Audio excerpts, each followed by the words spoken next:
Жила-была... Нет, живет в Санкт-Петербурге одна художница.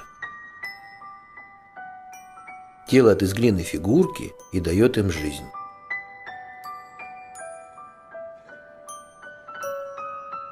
Но эта история про то, как человек приобретает крылья.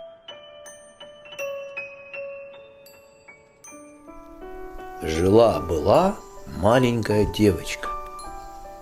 Обычная девочка, но не в обычной семье. Ее мама была волшебница. Мама очень любила свою дочку и рассказывала ей волшебные сказки. Сказки эти она могла воплотить в видимых образах. Их можно было рассматривать не только снаружи, но и изнутри. Это были запечатленные моменты их совместного счастья. Счастья мамы и дочки. Время на часах идет, а сказка, закрепленная в глине, запеченная в печи, остается навечно. Образы детства в виде ангелов. А так, наверное, называла мама свою дочь.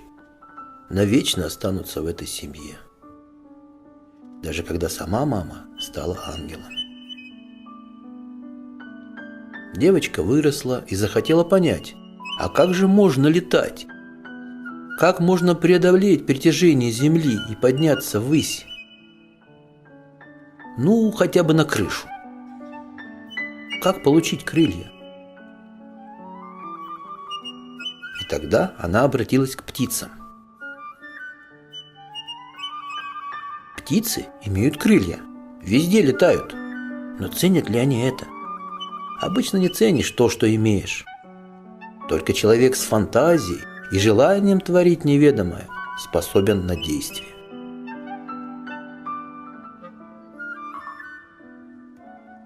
И вот пошла девочка в далекую страну в поисках ответа на вопрос: как человеку получить крылья?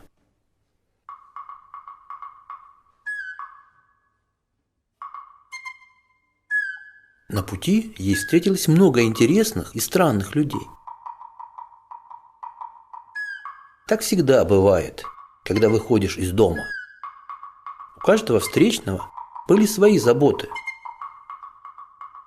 Кто-то был занят повседневным трудом, а кто-то проводил время праздно. Кто-то был одинок, а у кого-то было много друзей.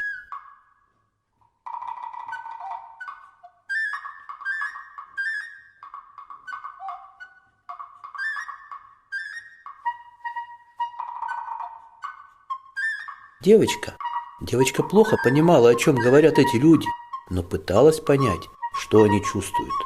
И чувства ее не подвели. Она полностью отдалась чувствам. А тогда услышала чудесную музыку и пошла к ней. На зеленой траве 3 босоногих артиста наполняли пространство волшебными звуками.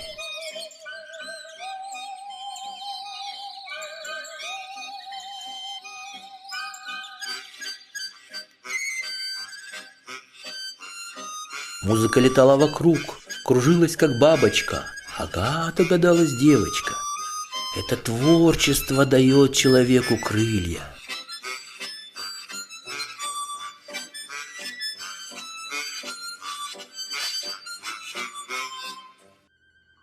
Но следующие встречные объяснили ей, что для того, чтобы получить крылья, нужно много учиться и работать.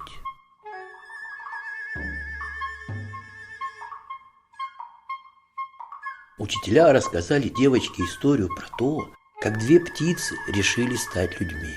Но приобретя человеческий облик, каждая так полюбила только себя, высокомерно любуясь сами собой, не видя никого вокруг, без любви к окружающим.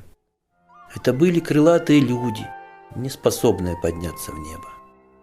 Размышляя об этом и многом другом, девочка очутилась в далекой восточной стране. Перед ее взором предстала новая загадка. Но сердце подсказало ей ответ.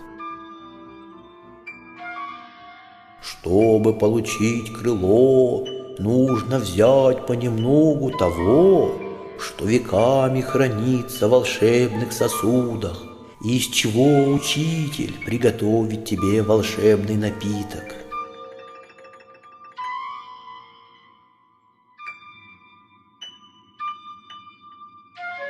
Чтобы получить второе крыло, нужно самой добыть и отведать то, что находится в этом сосуде.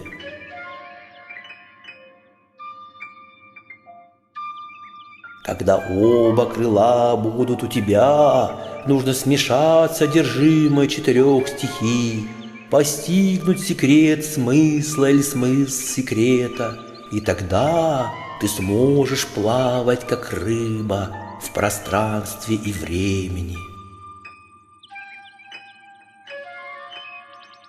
Смешай желание, любовь и упорство с работой, и получишь желаемое. Любовь, упорство с работой. И вот волшебное снадобье было готово. 3 старца наполнили им заветную ванну, усадили в нее нашу странницу и вручили ей в руки сосуд. Глоток за глотком перенес ее в детство, где когда-то мама купала ее, дарила свою любовь и рассказывала волшебные сказки.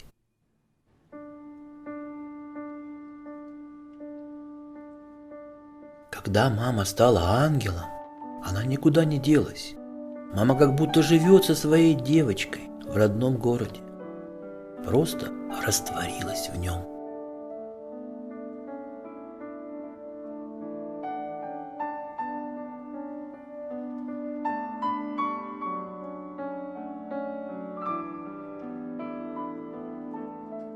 Просто растворилась в нем.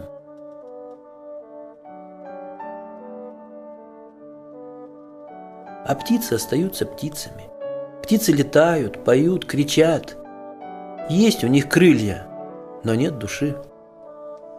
Поняла это наша путешественница, что придется еще очень много да усердно работать, ловить чувства в людях, мешать глину с водой, чувства превращать в образы, высушивать их на воздухе и придавать огню.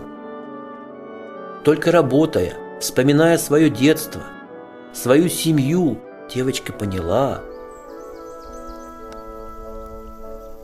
что на родителях выросла ее мечта достигнуть высот и получить крылья. А пока девочка искала крылья, путешествуя по миру, то незаметно для себя она их и получила.